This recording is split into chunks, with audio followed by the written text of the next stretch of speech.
और चाय पर चर्चा में आज हम सबसे पहले बात करेंगे मौसम की, जिसने करवट ली है। जी हाँ, और मेरे पास गुड न्यूज ये है कि जला देने वाली ये गर्मी छू मंतर होने वाली है।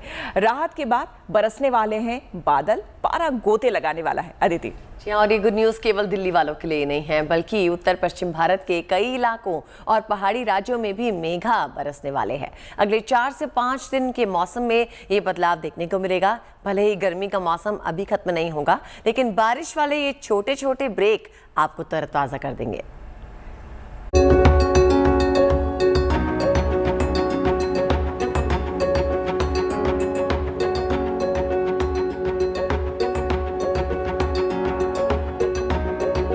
झुलसा देने वाली ये गर्मी छूमंतर होने वाली है। राहत की फुहार बस आने वाली है।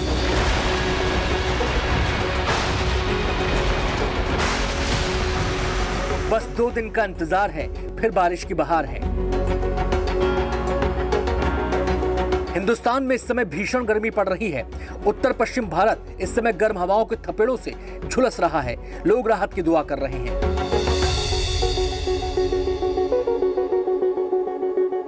तो घबराने का नहीं है, हम लाए हैं आपके लिए दिल खुश करने वाली गुड न्यूज। कुदरत का एसी ऑन होने वाला है। रिमझिम बारिश की सौगात जल्द मिलने वाली है। दिल्ली समेत उत्तर पश्चिम भारत के कई हिस्से तरबतर होने वाले हैं। इस तपती धूप में हर कोई चाहता है कि राहत मिले, हर कोई चाहता है कि मौसम सुहाना हो जाए और बारिश हो जाए। अगले 2 से 4 दिनों के अंदर दिल्ली एनसीआर के लोगों को राहत मिलने वाली है। मौसम का मिजाज बदलने वाला है और हो सकता है थोड़ी बहुत बूंदाबांदी के साथ मौसम बदले और तापमान में कमी आए। बारिश की इस सौगात से देश के कई हिस्से भीगने वाले हैं। पहाड़ी और मैदानी दोनों ही इलाकों को ये बारिश वाला गिफ्ट मिलने जा रहा है। चलिए मैप के जरिए देखते हैं किन किन इलाकों में राहत की फुहार पड़ने वाली है। जम्मू कश्मीर, हिमाचल प्रदेश, उत्तराखंड, पंजाब, हरियाणा, दिल्ली, उत्तरी राजस्थान और पश्चिमी उत्तर प्रदेश में तेज हवाओं के साथ बारिश हो सकती है। कहीं कहीं आंधी तूफान का भी पूर्वानुमान है। चलिए बताते हैं किस राज्य में कब राहत के आसार हैं। जम्मू कश्मीर और हिमाचल प्रदेश में अगले 5 दिनों में बारिश के आसार हैं। उत्तराखंड में 20 से 22 अप्रैल के बीच हो सकती है बरसात। दिल्ली में 21 अप्रैल को तेज हवाओं के साथ बारिश की संभावना। जो हीट वेव है उसका कारण यह है कि जो पिछले 1-1.5 महीने से कोई भी बड़ा वेस्टर्न डिस्टर्बेंस नहीं आया है। हालांकि पिछले 1-2 दिनों के दौरान, 3-4 दिनों के दौरान बारिश की गतिविधियां थोड़ी सी हुई हैं पहाड़ी क्षेत्रों पर, लेकिन जो मौसम है वो उत्तर भारत में लगभग शुष्क बना हुआ है। और जो हवाएं हैं, गर्म और शुष्क हवाएं बलूचिस्तान और सेंट्रल पाकिस्तान और थार मरुस्थल से लगातार आ रही हैं। आसमान साफ बना हुआ है, जिससे ये हीट वेव कंडीशन बनी हुई है। लू बहुत ज़्यादा तेज है। और देखिए, मौसम में बदलाव की खबर सुनकर आप यकीनन सभी कूल हो गए। मजा आया, सुपर कूल। जब तक बारिश नहीं पड़ती तब तक ऐसा एहसास ही रहने वाला है। लेकिन देखिए, अब जरा सैर सपाटे की बात भी हो जाए। लिए चलते हैं आपको अमरनाथ, जहां श्रद्धालुओं की सुरक्षा और सहूलियत के लिए जोर शोर से तैयारियां चल रही हैं। तैयारियों के बारे में रंजना बताएंगे। बिल्कुल, यहाँ पर आतंकियों से सुरक्षा के लिए अर्धसैनिक बलों की जो कंपनियां हैं, उन्होंने पूरी तरीके से कमान संभाल ली है। किसी भी तरीके से हादसे से निपटने के लिए एनडीआरएफ और एसडीआरएफ के जवान भी इस बार मोर्चा संभालने वाले हैं। और इसके लिए माउंटेन रेस्क्यू टीम को हर तरीके से परिस्थिति के लिए बाकायदा प्रशिक्षित भी किया जा रहा है।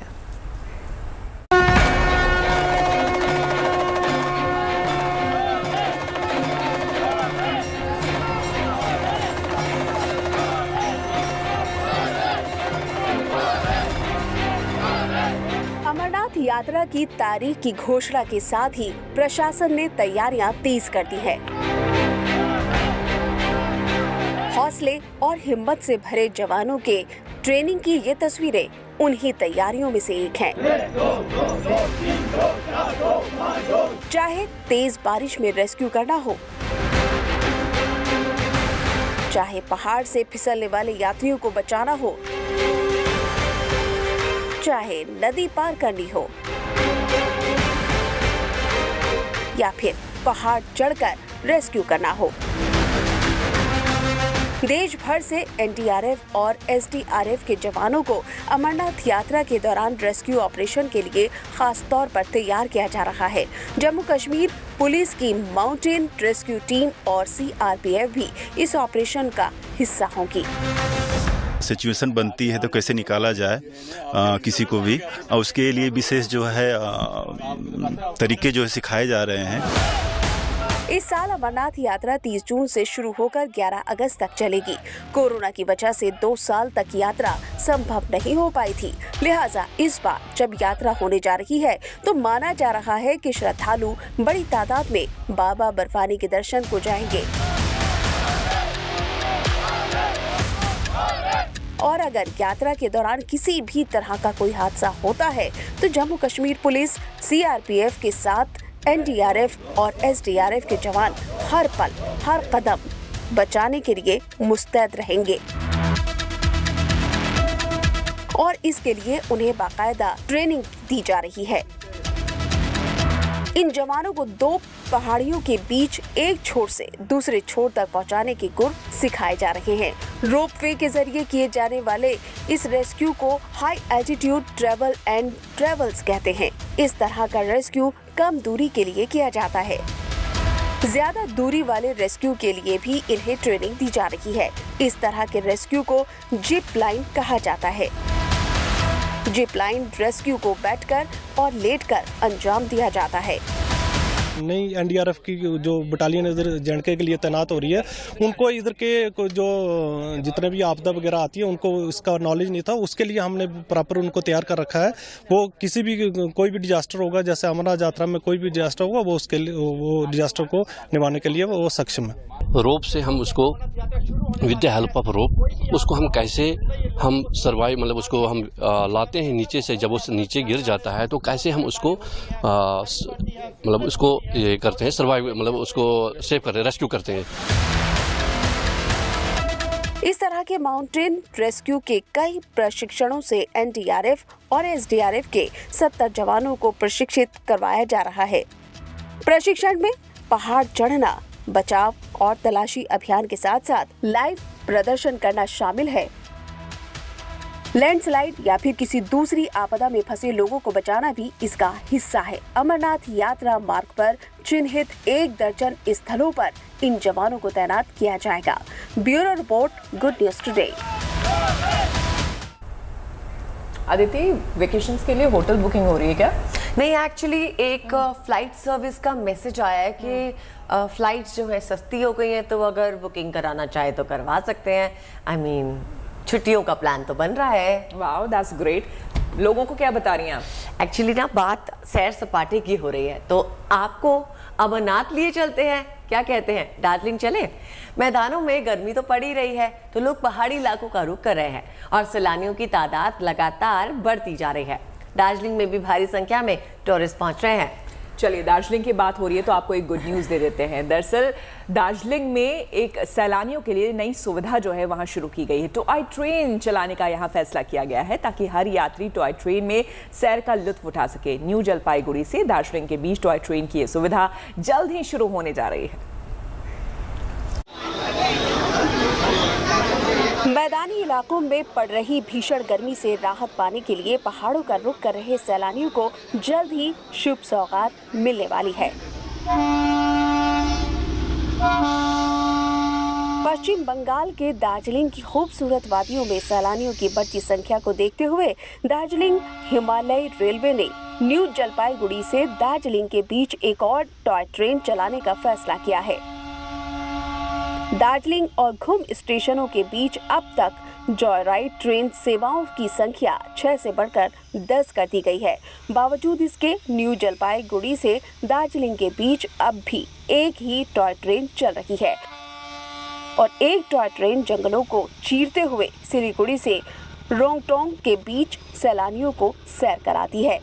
लेकिन पर्यटकों की तादाद बढ़ने से ये उनकी जरूरतों को पूरा करने में नाकाफी साबित हो रही है। लोगों को कंफर्म टिकट नहीं मिल पा रहा है, लिहाजा अब एक नई टॉय ट्रेन के शुरू हो जाने की खबर से दार्जिलिंग घूमने आने वाले लोग बेहद खुश हैं। टॉय ट्रेन को लेकर मैं बहुत उत्साहित हूँ। इस टॉय ट्रेन के चक्कर में मेरा प्रोग्राम जो दार्जिलिंग का है ना, पिछले 2 साल से पोस्टपोन हो जा रहा है, क्योंकि मुझे टिकट से नहीं मिलती। जब भी करवाना हो टिकट से नहीं मिलती। इवन मैंने अब टिकट जो करवा रखी है, ये मुझे कम से कम 2.5 महीने पहले बुकिंग करवानी पड़ी, तब जाके मिली है मुझे। टॉय ट्रेन से मैंने सिर्फ वीडियोज़ में ही देखा है, तो एक्साइटमेंट जो है वो बहुत ही हाई है। तो होप सो बहुत मज़ा आए और अच्छा लगे, जर्नी अच्छी हो। मैं तो कहती हूँ कि 1 नहीं 2-3 लानी चाहिए ताकि जो ट्रैवलर्स हैं उनको कन्वीनियंस हो, टिकट्स मिले उनको। न्यू जलपाईगुड़ी से दार्जिलिंग के बीच की दूरी 88 किलोमीटर है। इन 88 किलोमीटर की यात्रा टॉय ट्रेन रोजाना पूरी कराएगी। जाहिर है दार्जिलिंग हिमालयन रेलवे के इस फैसले से पर्यटन को बढ़ावा मिलेगा। We are planning for one more train, so like the present train starts at 10 o'clock, so we are planning to start one more train after 10, say around 11:30 hours. For that we are planning for the coaches and locos accordingly.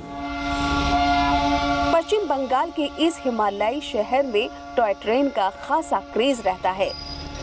UNESCO की विश्व धरोहर toy train पर घूमने का ख्वाब हर पर्यटक को होता है। तो अब एक नई टॉय ट्रेन के चल जाने से इस गर्मी में दार्जिलिंग की वादियों में सैर करने वाले सैलानियों को छुक करती इस ट्रेन में आसानी से घूमने का मौका मिल सकेगा।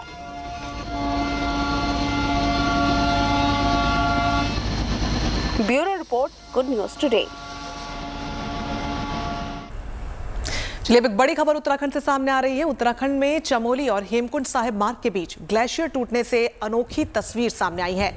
इलाके में अटलाकुड़ी ग्लेशियर टूटने के बाद पानी की तरह बह रही है बर्फ की तस्वीर कैमरे में कैद हुई। दरअसल उत्तराखंड के सिखों के पवित्र तीर्थ और सबसे ज्यादा ऊंचाई पर स्थित गुरुद्वारा श्री हेमकुंड साहिब की यात्रा की तैयारी इन दिनों जोर शोर से चल रही है। इस समय पहाड़ों में भी अचानक मौसम करवट बदल रहा है। तापमान बढ़ने के कारण ग्लेशियर का हिस्सा टूट गया। हालांकि इससे कोई नुकसान नहीं हुआ, जो कि अच्छी खबर है।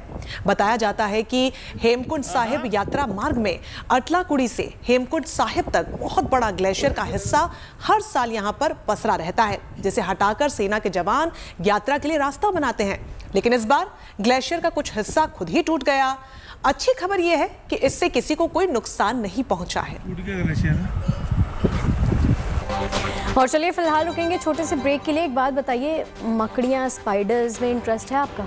अगर नहीं है तो यहाँ बने रहिए, क्योंकि अनोखा म्यूजियम कैसे। और चलिए अब बात करते हैं देश के स्मार्ट शहरों की। देखिए, नए भारत के नए शहरों की पहचान तेजी के साथ बदल रही है। कोशिश यही की जा रही है कि शहरों में लोगों को मिलने वाली तमाम जो सुविधाएं हैं उनको डिजिटल कर दिया जाए। ऐसे में अच्छी खबर ये आई है कि देश के 100 स्मार्ट शहरों में 80 को कमांड एंड कंट्रोल सिस्टम वहां पर एक्टिव हो चुका है। और एक तरह से कहें तो शहर के स्मार्ट बनाने की कवायद का पहला और सबसे महत्वपूर्ण चरण पूरा कर लिया गया है। और अब कोशिश बाकी बचे 20 शहरों को भी कमांड एंड कंट्रोल सिस्टम से जोड़ने की है। देखिए हमारी ये रिपोर्ट।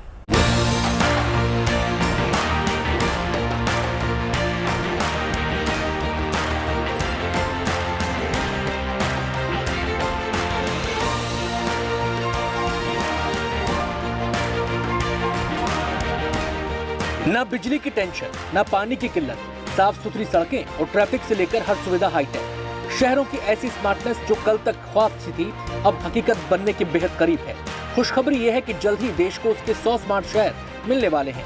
आने वाले वक्त में शहर भारत की शान के प्रतीक होंगे और शहर का हाईटेक सिस्टम बड़े बड़े मुल्कों के मेगा शहरों को मात देता हुआ दिखाई देगा। साल 2015 में देश के 100 शहरों को स्मार्ट सिटी में बदलने की शुरुआत हुई थी। शहर की सीरत बदलने की मुहिम अब अपने मुकाम की ओर बढ़ने लगी है। फिलहाल तो 100 स्मार्ट शहरों में से 80 को कमांड एंड कंट्रोल सेंटर मिल गए हैं। इन स्मार्ट सिटी की बड़ी परियोजनाओं पर काम या तो अंतिम चरण में है या पूरा हो चुका है। स्मार्ट शहर में करीब 63,000 करोड़ रुपए की परियोजनाएं भी पूरी हो चुकी हैं और बाकी का बचा 20 शहरों का काम 15 अगस्त 2022 तक पूरा हो जाना है। स्मार्ट सिटी का नर्व सेंटर होता है integrated command and control centre, जहां से सारी स्मार्ट सिटी की एक्टिविटीज वहां से मॉनिटर होती हैं टेक्नोलॉजी के द्वारा। आज के समय 100 में से 80 स्मार्ट सिटीज के integrated command and control centres already operational है। और मैंने ये भी आपके साथ शेयर किया कि 15 अगस्त 2022 तक बाकी जो 20 integrated command and control centres हैं उन पे भी काम पूरा हो जाए। कल तक शहरों का जो विस्तार समस्या माना जाता था, आज स्मार्ट शहर के कॉन्सेप्ट ने उसे अवसर में बदल दिया है। स्मार्ट शहरों में command and control centre active हो चुके हैं। मतलब इन शहरों में सेफ्टी एंड सिक्योरिटी के अलावा ट्रैफिक मैनेजमेंट और सॉलिड वेस्ट मैनेजमेंट ने काम शुरू कर दिया है। यही नहीं, अब ये 80 स्मार्ट शहरों के चप्पे चप्पे सीसीटीवी कैमरों की निगरानी में है। स्मार्ट शहरों में फेस डिटेक्शन कैमरे के जरिए अपराध पर नियंत्रण का सिस्टम भी बन चुका है। देश के 100 स्मार्ट शहरों का सपना अब हकीकत के बेहद करीब है। सरकार ने स्मार्ट शहरों को संवारने और हाईटेक बनाने में अपनी पूरी ताकत लगा दी है और सरकार की कोशिश का यही नतीजा है कि आज न्यू इंडिया के स्मार्ट शहर अब दमकने लगे हैं। गोपी घांगर के साथ bureau report, good news today. चलिए अब बात एक ऐसे म्यूजियम की जिसको दिखाएंगे आपको जहां पर पुराने सामान नहीं रखे गए हैं, क्योंकि हम समझते हैं म्यूजियम से कि पुराने सामान रखे जाते हैं, बल्कि यहां पर ढेर सारी मकड़ियों को जमा करके रखा गया है ना। दिलचस्प। देश का पहला स्पाइडर म्यूजियम है ये। मध्य प्रदेश के जबलपुर में इसको बनाया गया है और यहाँ पर मकड़ियों की 150 से अधिक प्रजातियां संरक्षित की गई हैं। और क्या कुछ खासियत है श्वेता जी? बिल्कुल, मैं बता दूं कि अगर आप मकड़ियों की अनोखी दुनिया से रूबरू होना चाहते हैं, उनको नजदीक से देखना चाहते हैं और उनके रहस्यों के बारे में जानना चाहते हैं, तो चले आइए मध्य प्रदेश के जबलपुर में स्थित मकड़ालय में। जी हाँ,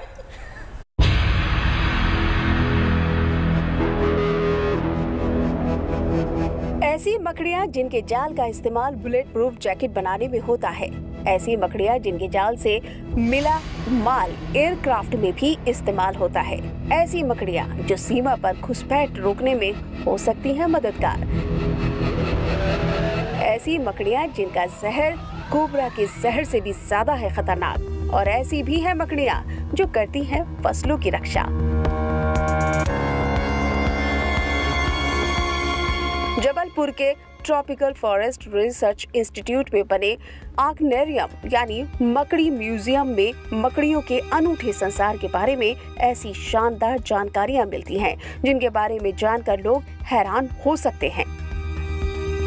ये जो है सोशल स्पाइडर इंडिया का, ये हमारे लिए मतलब यूजफुल है किसानों के लिए भी। ये ग्रुप में रहता है, घोंसला बनाकर। एक घोंसले में कम से कम 200 से 250 का ग्रुप रहता है इनका। और ये जो हमारा इंसेक्ट अटैक फसलों पे होता है, इसको हमने धान के खेतों में हमने इसकी एक्सपेरिमेंट किया है इसका। दूसरा है मकड़ियों का जो जहर है, कुछ मेडिसिन पर्पज से भी यूज होता है, ब्रेन के लिए, ब्रेन की दवाओं के लिए, होम्योपैथिक मेडिसिन बनाने में भी किया जाता है। और अमेरिका में तो इसको जो वहाँ के आदिवासी हैं अपनी जो है लोकल दवाओं के रूप में इसको उपयोग करते हैं। जबलपुर के TFRI में एक समय 150 से भी ज्यादा किस्म की मकड़ियां संरक्षित की गई थी।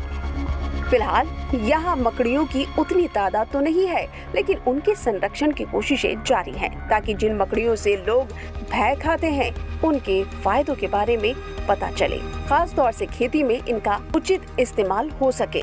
बायो कंट्रोल जिसको बोलते हैं, जैविक नियंत्रण के द्वारा हम अपनी फसलों को बचा सकते हैं। और जंगलों में भी हम इसको अगर रेयरिंग करें तो उससे जो लगने वाले रोग जो है उसको मिनिमाइज कर सकते हैं।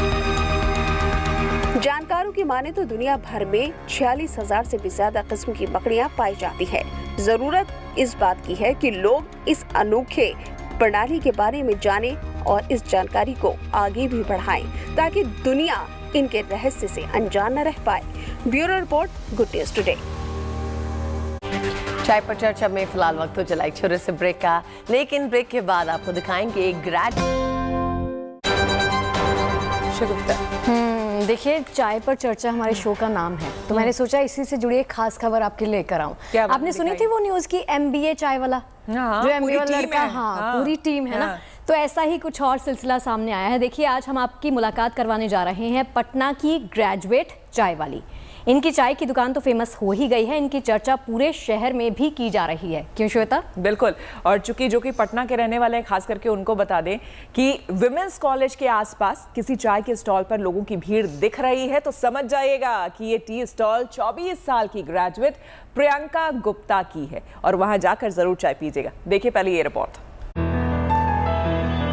ये है 24 साल की प्रियंका गुप्ता, जो पेशे से पटना विमेंस कॉलेज के बाहर चाय की दुकान चलाती है।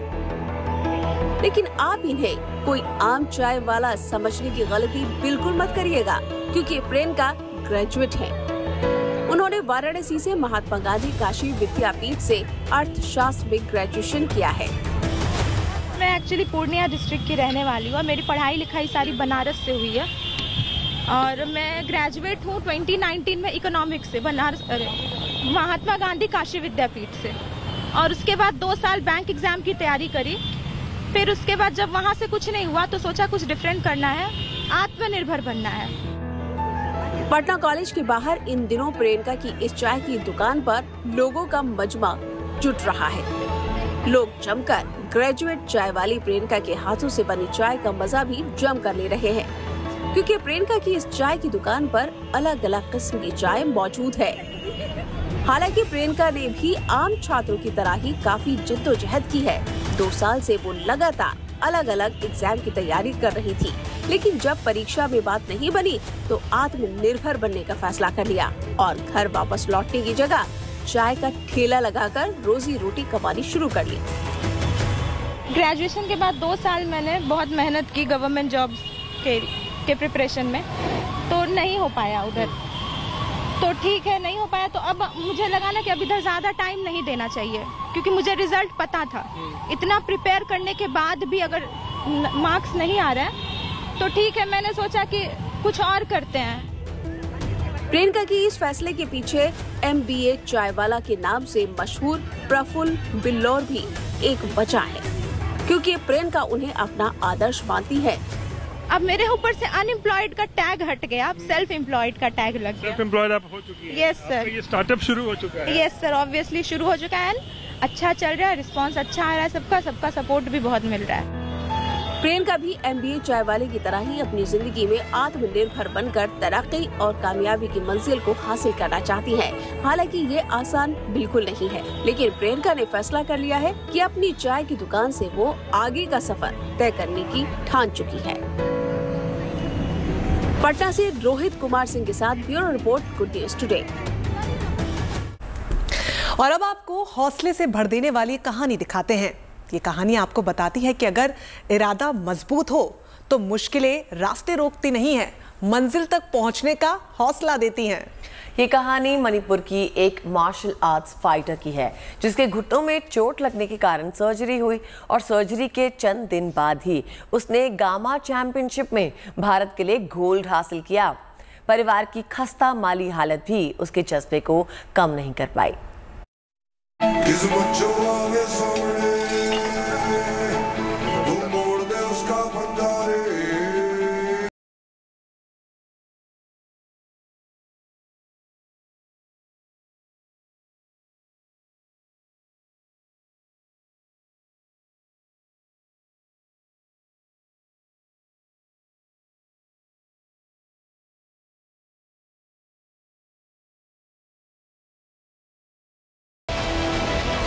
ये है भारत की शान, मणिपुर की बेटी, mixed martial arts fighter Surbala Laishram देवी।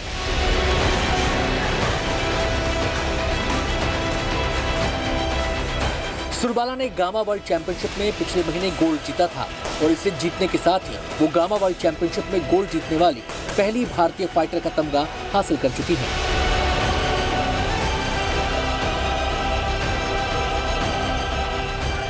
आप सोच रहे होंगे कि आज सुरबाला का जिक्र क्यों, तो हम आपको बता दें कि गामा में मिले गोल्ड के पीछे सुरबाला की मेहनत का रंग भी गोल्डन है।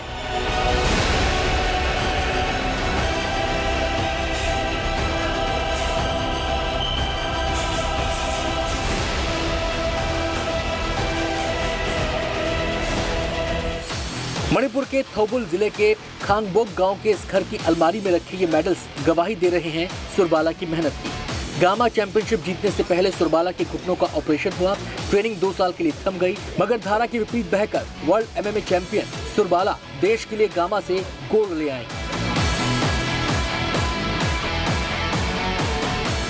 From 2019, I stopped the fighting because of my knee injury. Then after that, this is my restarted again. So I won the world champion, so I feel so excited and so happy.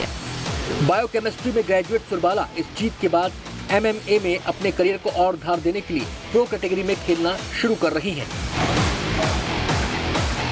I just want to become a pro MMA champion, and after that I'm a very poor and very weak family person. So in many athletes they want to fight, they want to compete at a big level, but they have no money and no supplement, and they don't know how to enter this game or everything. So I just want to help them, and I just want to growing together. So I just want to sacrifice for them also. घर वाले सुरबाला की इस उड़ान को नेमत मानते हैं। बेटी नाम रोशन कर रही है, उनके लिए इससे बड़ी बात क्या हो सकती है। फिलहाल गामा चैंपियन बेंगलुरु में अपनी ट्रेनिंग में व्यस्त हैं। आर्थिक तंगी के चलते अपनी ट्रेनिंग के साथ मिक्स्ड मार्शल आर्ट की क्लासेस भी ले रही हैं। शुरुआती दिनों से अब तक सुरबाला के परिवार में पैसों की कमी रही है, वो अपनी डाइट तक ठीक से नहीं ले पाती थी। लेकिन अब गामा में गोल्ड अपने नाम करने के बाद परिवार को और सुरबाला को उम्मीद है राज्य सरकार उनकी मुश्किलों को दूर करने में सहयोग करेगी। Bureau report, good news today. और चलिए फिलहाल रुकेंगे यहाँ पर एक छोटे से ब्रेक के लिए। ब्रेक के उस पार आपको दिखाएंगे बाघों की तलाश। कहीं मत जाइएगा।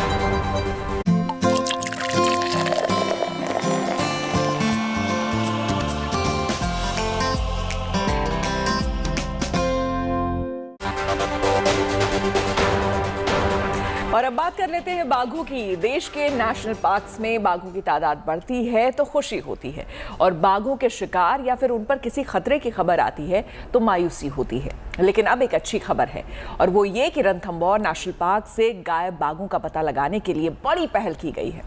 रणथंभौर नेशनल पार्क से गायब बाघों का पता लगाने के लिए सरकार और हाईकोर्ट ने कदम उठा लिया है, और उम्मीद है कि जल्दी इसके सार्थक नतीजे सामने आएंगे।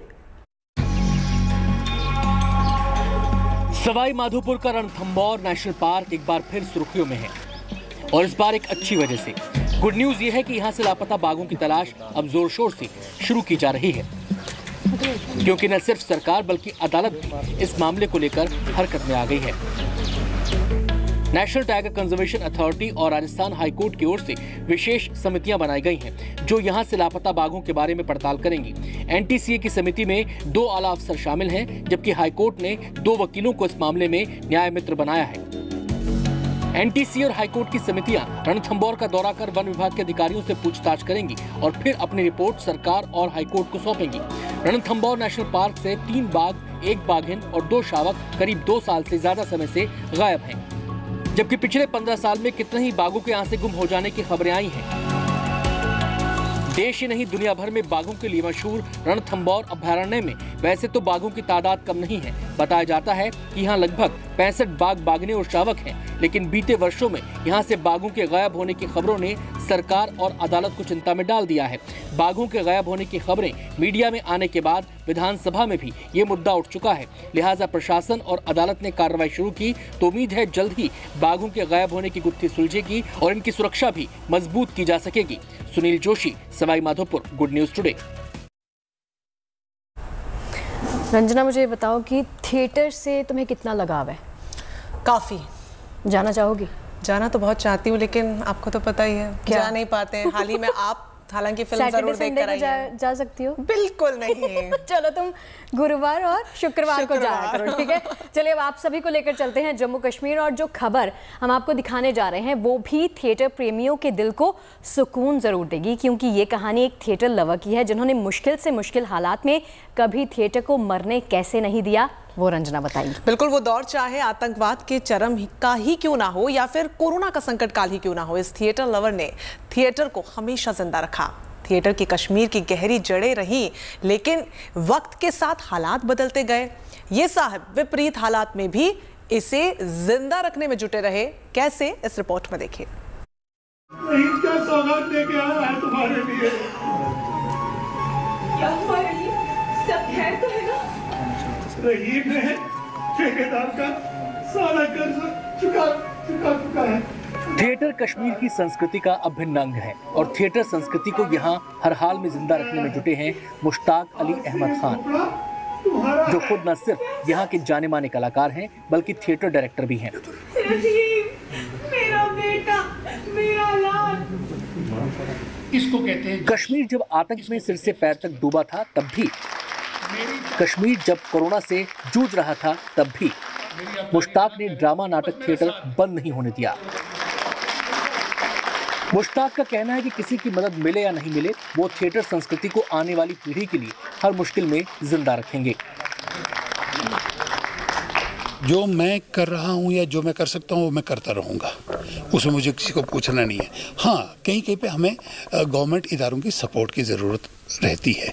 यहाँ हमारे पास कोई प्राइवेट बड़ी बड़ी कंपनीज़ या बड़ी कॉरपोरेट हाउसेज नहीं हैं कश्मीर में। दिल्ली बॉम्बे में हैं, वहाँ करते हैं, बड़ी बड़ी कंपनीज स्पॉन्सर करती हैं, थिएटर फेस्टिवल वगैरह या और भी कुछ काम होते हैं। कश्मीर में नहीं है, तो कश्मीर में हमें अगर सपोर्ट करेगा तो गवर्नमेंट डिपार्टमेंट ही करेंगे। तो करते हैं कभी कभी, लेकिन इतना वो ज़्यादा नहीं करते। लेकिन एक चीज़ बताऊँ, गवर्नमेंट डिपार्टमेंट सपोर्ट करे तो उनका बहुत शुक्रिया, नहीं करें कोई बात नहीं, मैंने ये काम करना है, मैं करता ही रहूँगा। आज की रात यहाँ नहीं कह सकेगा, पर तूने तो कहा था। मुश्ताक ये भी कहते हैं कि थिएटर एक ऐसा माध्यम है जिसके जरिए हम दिन प्रतिदिन की सामाजिक समस्याओं को आसानी से रख सकते हैं।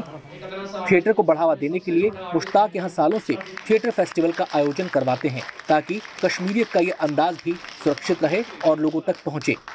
और मैं बात करूँगा कि bureau report, good news today.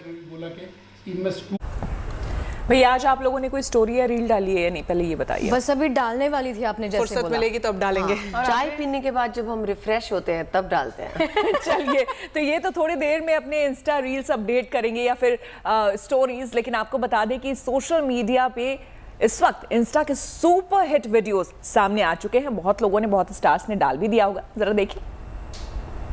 मुझे बचपन में काम करने का बहुत शौक था, बचपन खत्म, शौक खत्म। हाँ भैया, भेलपुरी कैसा दिया? ऐसा दिया।